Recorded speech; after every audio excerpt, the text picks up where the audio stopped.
নমস্কাৰ বন্ধুসকল, মই হিৰেণ। আজি আপোনালোকক এই ভিডিঅ'টোৰ জৰিয়তে আগবঢ়াইছোঁ যে আপোনালোকৰ এই 2025 বৰ্ষৰ এই মাহটোত মেষ ৰাশিৰ ব্যক্তিসকলে কেনেধৰণৰ ফলাফল লাভ কৰিব তাৰে সম্পূৰ্ণ তথ্য আপোনালোকক এই ভিডিঅ'টোৰ জৰিয়তে আগবঢ়াইছোঁ, যাতে আপোনালোকৰ সঠিক তথ্য লাভ কৰিব পাৰে। প্ৰথমে মোৰ এই চেনেলটো আপোনালোকে ছাবস্ক্ৰাইব কৰি থ'ব, যাতে মোৰ পিছৰ ভিডিঅ'বিলাক আপোনালোকে সহজে লাভ কৰিব পাৰে। লগতে মোৰ ভিডিঅ' যদি ভাল লাগে তেন্তে লাইক আৰু শ্বেয়াৰ কৰিব, কমেণ্ট কৰি আপোনালোকৰ মনোভাৱ প্ৰকাশ কৰিব। এতিয়া আহোঁ মূল বিষয়লৈ। আজি আমি জানিম এই 2025 বৰ্ষৰ এই মাহটোত সম্পূৰ্ণ ৰাশিফলৰ বৰ্ণন। আমাৰ সকলোৰে মনত এটা কৌতূহল আছে যে আগন্তুক মাহটো আমাৰ বাবে কেনেকুৱা হ'ব। বহু ধৰণৰ প্ৰশ্ন আমাৰ মনত উদয় হয়, যেনে ব্যৱসায় বা চাকৰিৰ ক্ষেত্ৰত অগ্ৰগতি হ'বনে নহয়, বা কিবা নতুন প্ৰত্যাহ্বানৰ সন্মুখীন হ'বলগীয়া হ'ব নেকি, এনেধৰণৰ বহুতো প্ৰশ্ন। সেয়েহে আপোনালোকক এই ভিডিঅ'টোৰ জৰিয়তে ৰাশি আৰু ৰাশিফলৰ ওপৰত ভিত্তি কৰি ৰাশিফলৰ ওপৰত বিভিন্ন গ্ৰহ আৰু নক্ষত্ৰমণ্ডলৰ প্ৰভাৱ আৰু গতিবিধিৰ বিষয়ে অধ্যয়ন কৰিছোঁ। এই কথা মনত ৰাখি আমি আপোনালোকক এই 2025 বৰ্ষৰ এই মাহটোত ৰাশিফলৰ মতে সঠিক মূল্যায়ন কৰিছোঁ, যাতে আপোনালোকে সেই অনুসৰি প্ৰস্তুতি চলাব পাৰে। আপোনালোকে এই ভিডিঅ'ত আপোনালোকৰ পৰিয়াল, আৰ্থিক, কেৰিয়াৰ, শিক্ষা, প্ৰেম আৰু স্বাস্থ্যৰ লগতে আৰু বিভিন্ন তথ্য আপোনালোকে এই ভিডিঅ'ত লাভ কৰিব। ইয়াৰ দ্বাৰা আপুনি জানিব পাৰিব যে আপোনাৰ ৰাশিফলৰ অনুসৰি কি কি প্ৰস্তুতি চলাব লাগিব। গতিকে আপোনাৰ ৰাশিফল অনুসৰি প্ৰস্তুতি চলাওক। অৱশ্যে আপোনালোকক এইটো জনা উচিত যে এই ভিডিঅ'টোত দিয়া যি তথ্য, এই তথ্য কোনো ব্যক্তি হিচাপে নহয়, ৰাশিফলৰ ওপৰত হোৱা যি প্ৰভাৱ, সেই প্ৰভাৱৰ বিবেচনা অনুসৰিহে এই ভিডিঅ'ত উল্লেখ কৰা হৈছে এই সকলোবোৰ তথ্য। গতিকে এনেদৰে আপুনি আপোনাৰ জীৱনত ঘটিব পৰা সকলো কথাৰ তথ্য লাভ কৰক। গতিকে কোনো পলম নকৰাকৈ এতিয়া আমি এই 2025 বৰ্ষৰ এই মাহটোত যি ৰাশিফলৰ বৰ্ণন, সেই ৰাশিফলৰ বৰ্ণন আপোনালোকক আগবঢ়াবলৈ আগবাঢ়িছোঁ। সৰ্বপ্ৰথম স্বাস্থ্যৰ ক্ষেত্ৰত এনেধৰণৰ। এই মাহটো আপোনাৰ বাবে স্বাস্থ্য ফালৰ পৰা যথেষ্ট উৎসাহজনক। আনকি যিসকলৰ পাচনতন্ত্ৰত অসুবিধা হোৱাৰ প্ৰৱণতা আছে, তেওঁলোকেও নিজৰ অসুবিধাৰ পৰা সকাহ পাব। লগতে কাহ, চৰ্দি আৰু ব্ৰংকাইটিছত আক্ৰান্তসকলেও অৰ্থাৎ সাধাৰণ অৱস্থাৰ উন্নতি হ'ব। পেশীৰ স্ক্ৰেপৰ কিছু অস্বস্তি হ'ব পাৰে। অৱশ্যে ইয়াৰ ফলত কম সময়ৰ বাবে হ'ব আৰু ইয়াৰ ফলত কোনো গুৰুতৰ স্বাস্থ্যজনিত সমস্যা সৃষ্টি নহ'ব। এইটো এটা খুবেই ভাল মাহ, য'ত সাধাৰণ যত্ন আৰু মনোযোগেৰে আপুনি যথেষ্ট ফিট হৈ থাকিব।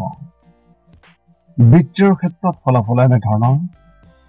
এই মাহত তাৰকাৰ পৰা আপোনাৰ আৰ্থিক ভৱিষ্যতৰ বাবে কোনো অনুকূল একোৱেই ৰখা হোৱা নাই।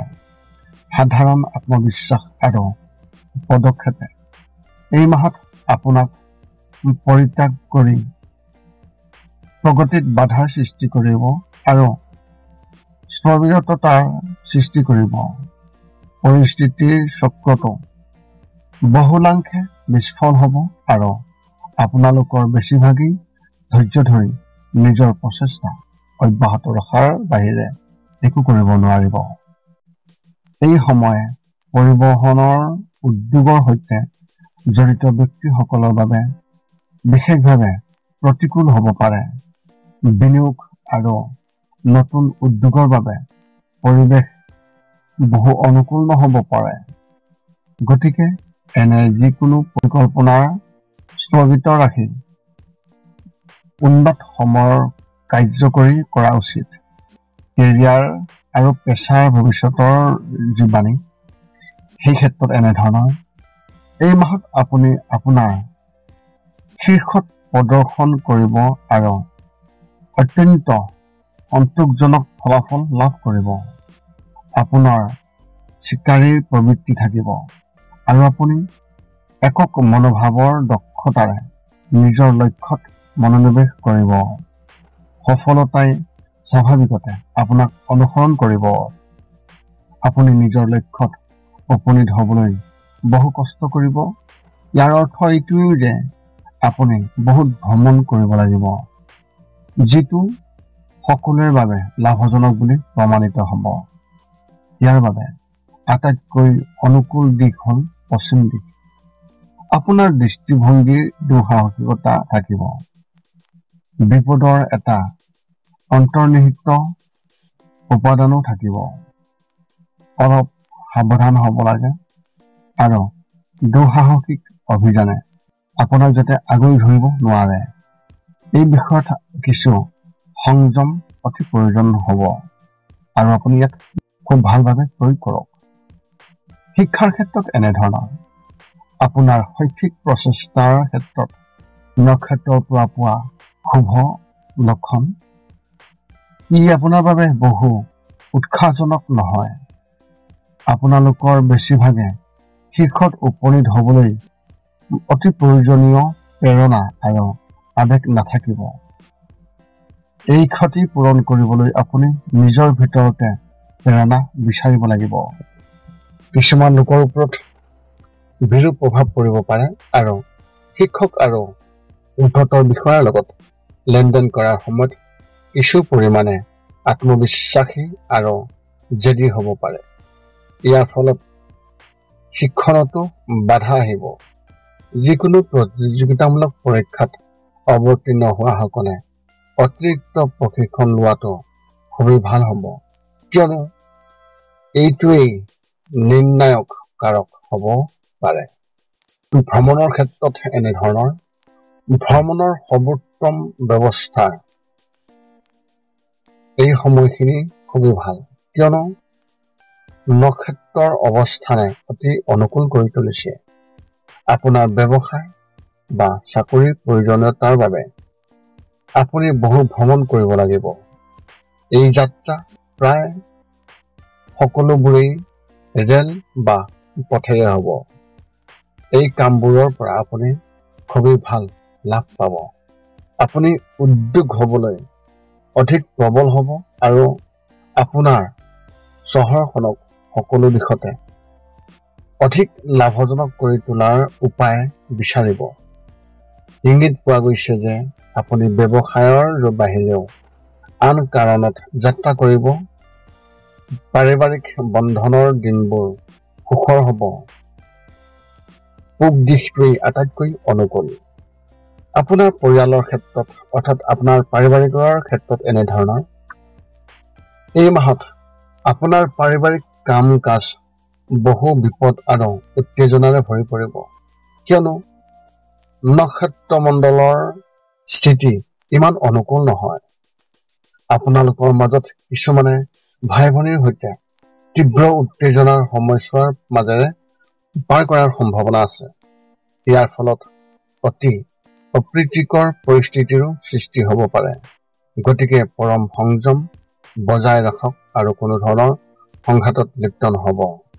লগতে ভিত্তিহীন সন্দেহৰ প্ৰৱণতা অতিক্ৰম কৰা উচিত, কাৰণ ইয়াৰ ফলত আপোনাৰ পত্নী বা স্বামীৰ সৈতে আপোনাৰ সম্পৰ্ক নষ্ট হ'ব পাৰে।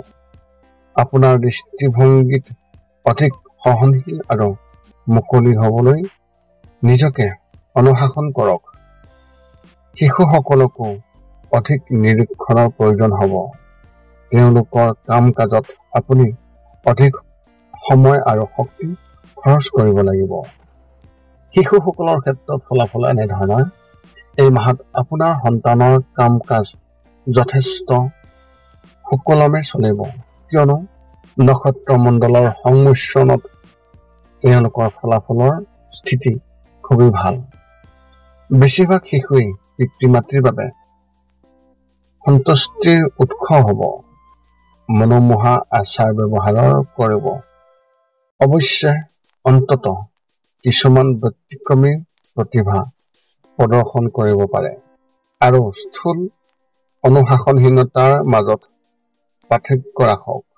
প্ৰথমটো উৎসাহিত কৰিব লাগে, যদিও দ্বিতীয়টোৰ সৈতে কঠোৰভাৱে মোকাবিলা কৰিব লাগে। বেছিভাগ শিশুৱে আঘাত পোৱাৰ আশংকা আছে।